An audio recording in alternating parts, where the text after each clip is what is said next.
For the trick where the jokers go through the pack and magically find the selected card, we're using our good old friend, the key card principle that we covered in earlier lessons. And it's amazing how one tool, one sleight can be used to do so many different kinds of tricks.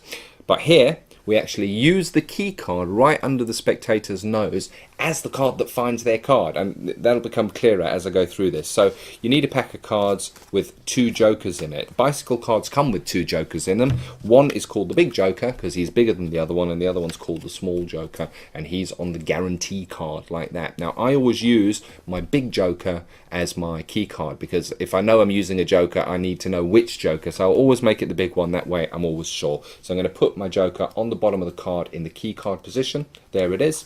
And the other joker you can put in the pack anywhere. It doesn't matter where that goes in. And the cards go back in the box and you're then ready to start. So you're going to start by opening up the cards. I like to throw them off the scent by giving the cards a bit of a shuffle. I won't say, here I'm shuffling the cards, because it's obvious. They can see I'm shuffling the cards. But I might say, I'm going to show you a trick today where I, the magician, actually don't do the work. It's done by the joker. Now what I'm doing is I'm showing them that I'm subconsciously, they're seeing that I'm shuffling the cards, so they see them getting mixed. I don't need to say, look, I'm shuffling the cards.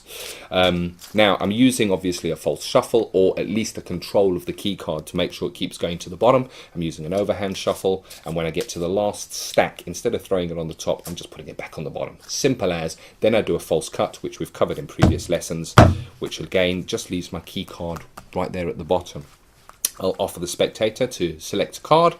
Doesn't matter what card they select. There it is. What is it today? It's the 7 of diamonds. Obviously I don't see that. They're going to take that. They're going to show it to their friends, and I'm going to invite them to put it back onto the pack. That's how I do it. I keep the cards in my hands because I won't always have a table when I'm working. So I'll say, pop your card back in the pack. They're going to put it back. There it is. But all I've done here is I've taken the top half of the deck off. That's where they're putting their card back off on top of the top half. Then I'm putting the bottom half on top of that. And then I'm saying your card is buried in the deck, and we'll just cut it once, twice to make sure it's definitely lost. Now I'm going to go through the cards and find 2 helpers to help me do the trick. What I'm doing now is I'm looking for my jokers. I'm not that interested in the small joker. I'm interested in the big one because it's my key card, and I know my key card is directly above the spectator's selected card. So I go through looking for my jokers. There is my big joker. That's the one that's got their card underneath it. So their card's the 7 of diamonds. It's there. I'm going to miss that. I'm going to go to the next one. Keeping in mind they're not seeing this. I do it this way. I'm saying I'm looking for my jokers. Now the reason, sometimes you're going to hit the small joker first, and if you do, take it out. But if you hit the big joker first, leave it, carry on. Just go past it, find your small joker. I'm looking for the jokers. There's the one. I must have missed the other one. You're going through again, and I'm finding, there it is. There's my big joker.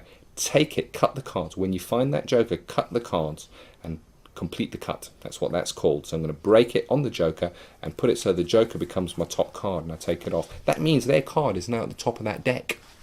Simple as. Now let's say that that was the other way around. So I know that their card, the joker, is above their selected card. Let's say my small joker was the one that I came to first. I'd go through and say, there's the small joker, we'll take that out. Go through and I'll find the bigger joker. There it is, there's the big joker. So that's what it looks like.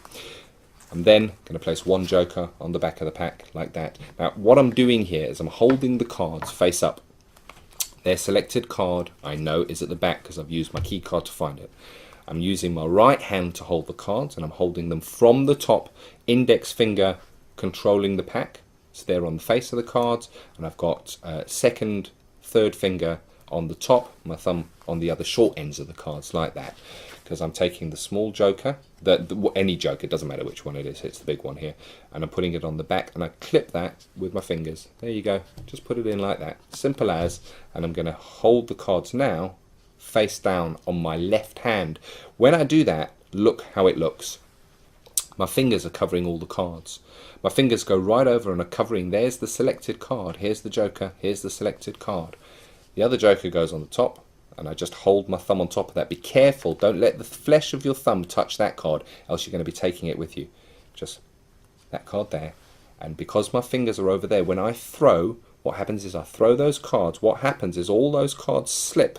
They all slip, except for their selected card, because the flesh of my fingers is holding on to that. So I've set it up with my joker on the front, on the back. I'm holding my fingers across their card. There it is.